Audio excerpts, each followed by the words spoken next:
Et voici ce qui arrive. C'est que deux fois, lorsque tu as tellement lutté avec un péché, et tu l'as amené devant Dieu, mais malgré ça, tu tombes dedans, et tu tombes dedans, une voix te dit, laisse tomber. Laisse tomber. Tu as prié, tu as pleuré, tu as jeûné. Tu ne changes pas. Ce péché-là est trop fort. Et voici maintenant une voix du diable vient te dire de créer une vie chrétienne, une doctrine qui tolère ce péché-là. C'est quand on voit aujourd'hui, les gens créent le christianisme des homosexuels. Ils créent le christianisme des polygames. Ils créent le christianisme des ivrognes. Ils créent maintenant un christianisme qui tolère la magie.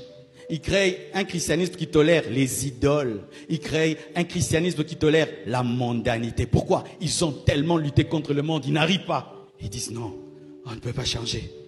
Dieu accepte ça aussi. Non. Ne te décourage pas. Lorsque tu luttes contre un péché, et lorsque tu pries par rapport à un péché, par rapport à un caractère, ne te décourage pas. De la même manière que vous poursuivez la richesse, poursuivez la sainteté. De la même manière que vous poursuivez la gloire, poursuivez la sainteté. Et tenez-vous devant Dieu. Quand vous sentez le mal en vous, agenouillez-vous devant Dieu.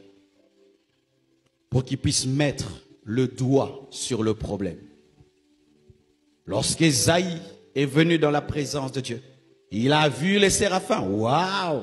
Il a vu Dieu assis sur un trône élevé. Waouh! Mais il n'a pas seulement vu que ça. Il a vu aussi qu'il avait des lèvres impures.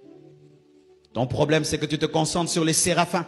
Tu te concentres sur la robe qui remplit le temple. Mais tu oublies que ça a révélé que tes lèvres sont impures. Et tu te tiens là. Et quand tu te tiens devant Dieu par rapport à un péché, le stratège maintenant vient t'enseigner. Dieu n'est pas seulement là pour te révéler le mal, il est aussi là pour te donner la solution du mal. Et quand tu te tiens devant Dieu et te révèle le mal, il va aussi te donner la solution pour lapider le mal. Et c'est à toi de faire ce qu'il t'a dit. Il peut te dire, désormais, tu vas commencer à dormir très tôt. Parce que quand tu dors très tard, ça crée tes problèmes. Tu commences à dormir très tôt. Désormais, tu vas commencer à mettre l'alarme à telle heure. Parce que tu dois te réveiller, prier. Et tu ne peux pas sortir de ta maison sans prier. Tu règles l'alarme. Tu dois aller chercher telle personne. Présenter des excuses parce que tu l'as blessé. Et tu vas, tu cherches la personne, tu présentes des excuses. Désormais, tu ne parleras plus beaucoup. Tu parles trop. Tu dois te taire. Apprends plus à écouter qu'à parler. Tu apprends à te taire. Il va te donner les stratégies.